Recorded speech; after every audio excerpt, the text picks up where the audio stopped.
a powerful steamship. A journey filled with hope and a single spark that would turn everything to ash. Step aboard the Amazon as we unravel the tragedy that struck on her maiden voyage, where terror spread faster than the flames and survival hung by a thread as the ship transformed into an unstoppable runaway inferno.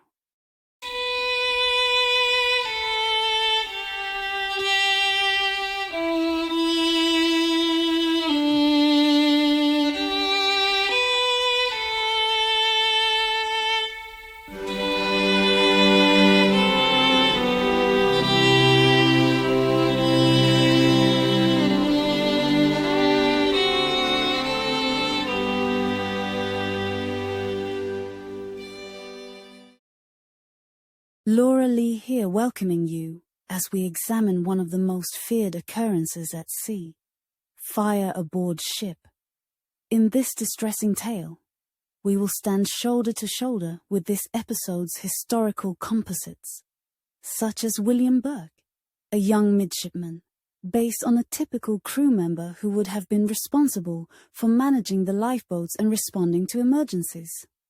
As you will learn, his struggle with the lifeboats represents the chaos reported by survivors. We will also meet Sarah Henderson and her family, characteristic of passengers who would have sailed the Amazon that fateful day. The ship herself?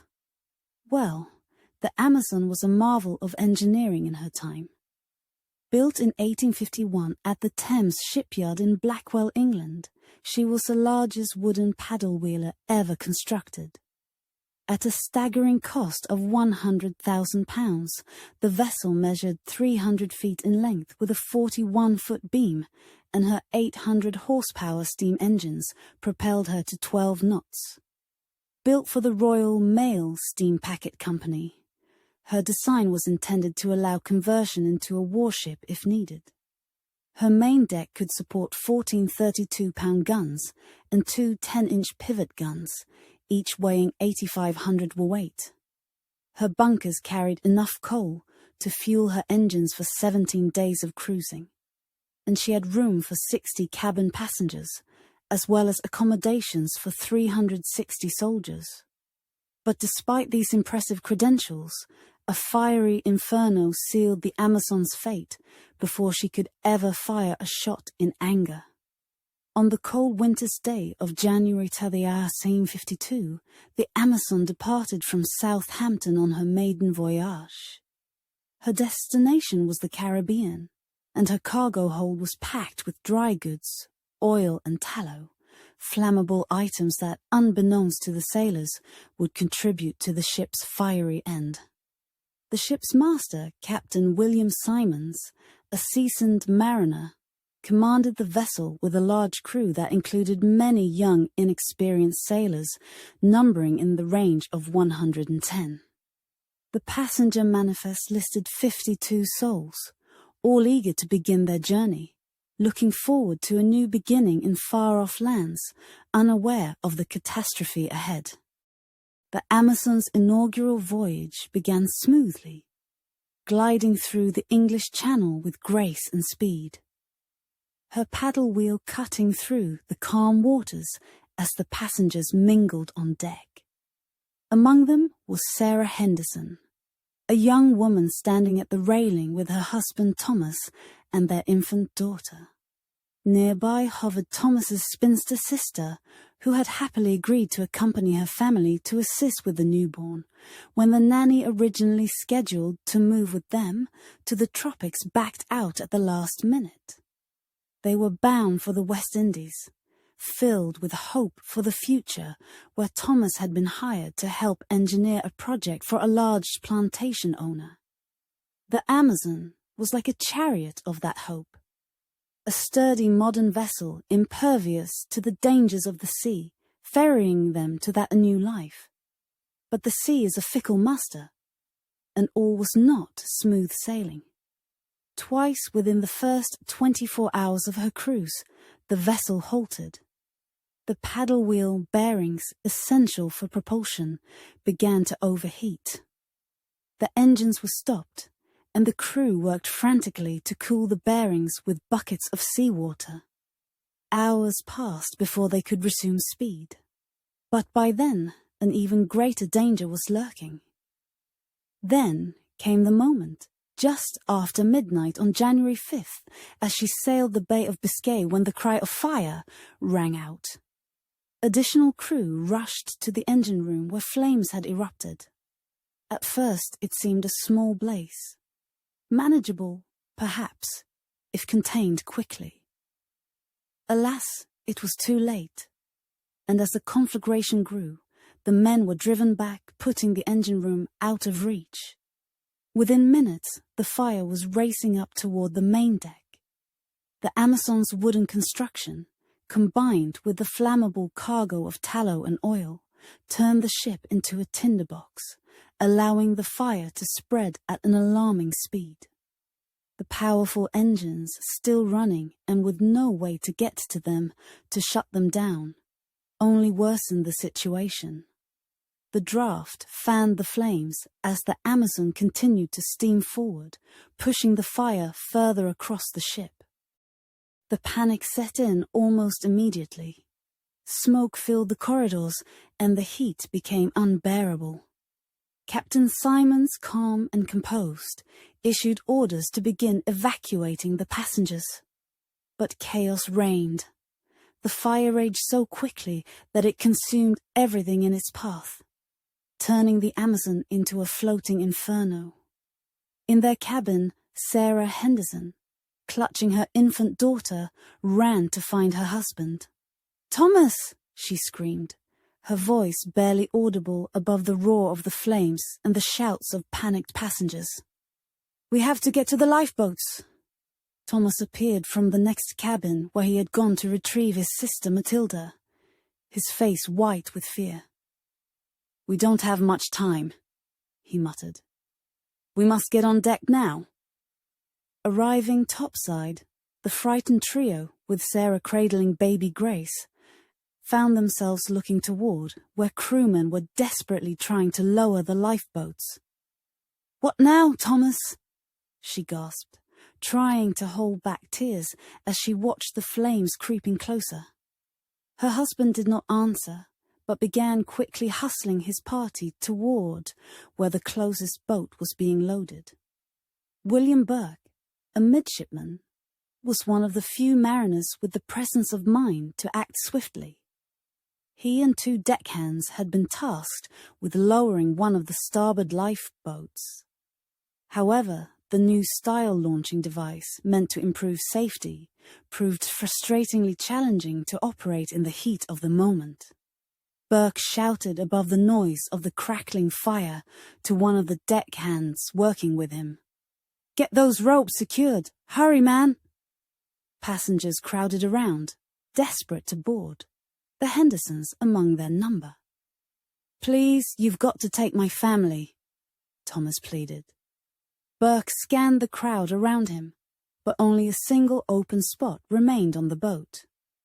"I can take one more woman, but that is all." The crowd of men around erupted in protest, eyeing Matilda and Sarah, the only women near the boat. Thomas spun towards Sarah, but she drew back with their child. "Not without you." Thomas clenched his fists in frustration, but then spun to Matilda and roughly shoved her to the side of the boat. "Do not even try to argue, Matty. You're getting on this boat." Terror and relief clashed on her face, but a shout from one of the seamen helping Burke propelled her over the side and into the last vacant seat. "We'll see you soon and have a laugh about this over a pint. I promise, Matty." As the dire snapping sound echoed further up the mortally ablaze Amazon, Burke and his men ignored it, and began lowering the fully loaded craft when disaster struck. As the lifeboat descended, its occupants' ears were filled with the screams of dying men as they were crushed to death as the flame-damaged mainmast gave way and came crashing down. Rocked, the ship was thrown off balance, and Burke's men let go of the ropes to the half-lowered boat. The craft flipped violently in midair, its occupants screaming in terror as they were thrown into the sea. Burke watched in horror as the capsized boat vanished into the dark water, taking with it all hope for those who had managed to scramble aboard. Sarah burst into tears at the rail, wailing Matilda's name, and Thomas's mouth worked, but nothing came out. With the lifeboat lost in the tossing sea, a wave of dread swept over the passengers and crew still alive. The fire's intensity had grown unbearable, its heat so fierce that it scorched the air, and flames devoured the deck in minutes. Several of the remaining lifeboats, once seen as symbols of hope, now stood as burning pyres themselves, the fire licking their edges before they could be lowered into the sea. Nearby, Burke's group, another boat filled with pale, trembling and desperate passengers, was being lowered, and this time it seemed as though they might make it. As the boat descended, it was poorly secured, the ropes twisting and jerking under the frantic hands of the inept crew. Panic spread through the people as they swayed about violently. Then, with a sickening lurch, the boat tipped, spilling its terrified occupants into the water. Those who had escaped the flames now faced a new horror, drowning in the icy waters of the Atlantic. Screams echoed as the boat, and those aboard it sank into the waves. For the Hendersons and the others assembled on deck, they could only stare, frozen by horror, as hope was once again dashed. "Damn this ship!" Burke cursed, slamming his fists against the railing as he watched the last struggling passenger, a woman, being swallowed by the sea. His breath came in shallow gasps as the reality set in. It truly looked like there was no escape. But every fibre within him knew that he had to try. He had a sweetheart back home, and an elderly mother who depended on his meagre wages. "Please may the Almighty deliver us," Burke whispered, his face ashen, as he turned back toward the flames. The fire had spread even further, licking at the wooden railings, consuming the rigging, and sending showers of burning debris into the air. One of the men helping him shouted, "It's every man for himself now," and leaped into the sea. Pulling himself together, he saw one remaining boat on the other side with a group clustered around, and he beckoned the Hendersons and the others to follow. No crewmen were attending to this boat, but a clutch of male passengers with their frightened wives gathered around it. One man shouted that the deckhands had abandoned it because they could not understand how the new system of lowering it worked. "I'm an engineer," Thomas shouted to Burke. "Let me help. I must get what is left of my family off this cursed vessel, man." "Come on then, mate." Burke moved frantically. Blistered from the heat, his hands trembled as he reached for the next boat's rigging. "Lower it, now, we can't wait," he shouted, though his voice was almost drowned out by the roaring flames and panicked cries.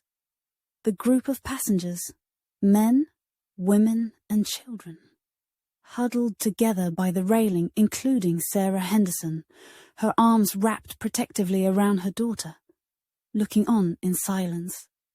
The acrid smoke clawed at her throat, and she watched in helpless horror as passengers around her, not content to wait for Burke and her husband's efforts to free the boat, jumped overboard, preferring to take their chances with the frigid waters of the Bay of Biscay, rather than be consumed by the relentlessly approaching fire.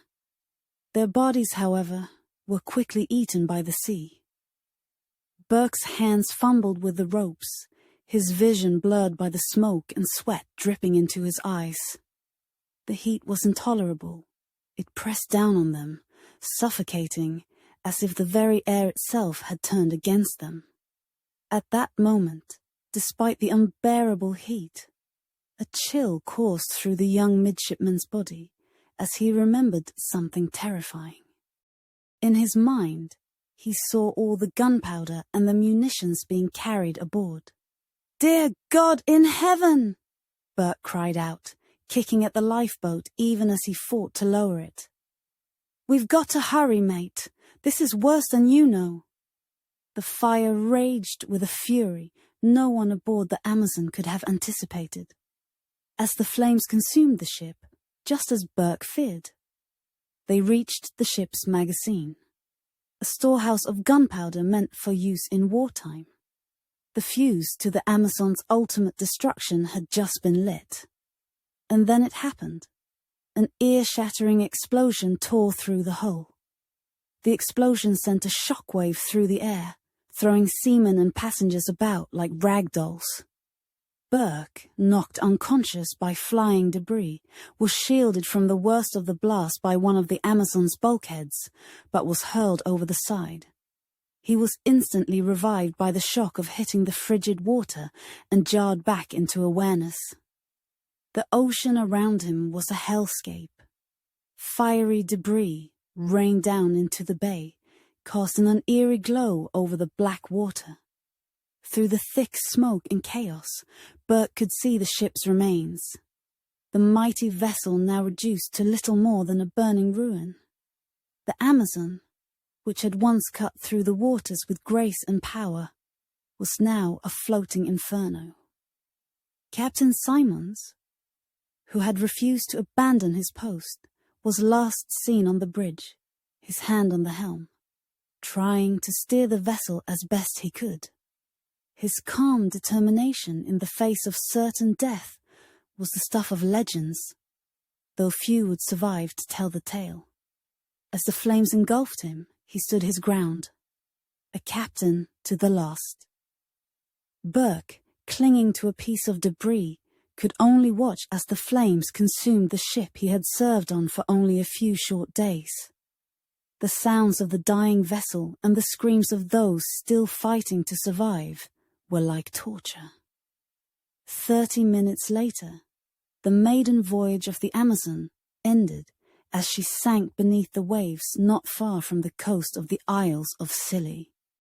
Using what little strength he had left, Burke began to stroke toward one of the few lifeboats that had survived the calamitous efforts to launch them. He reached it just as the body of a man who had died of third-degree burns was cast into the sea, freeing up a space for him. He was pulled aboard to take his place among a handful of passengers and shipmate who, against all odds, had managed to escape the flames.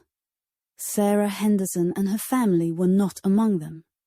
Catapulted overboard in the blast, he had not seen them perish as the detonation had brought down the mizzenmast, collapsing the very deck the Hendersons had been standing on. Only 58 of the 162 people aboard the Amazon survived. Several days later, 2 Dutch vessels, the Gretia and Helena, arrived in Plymouth with the survivors.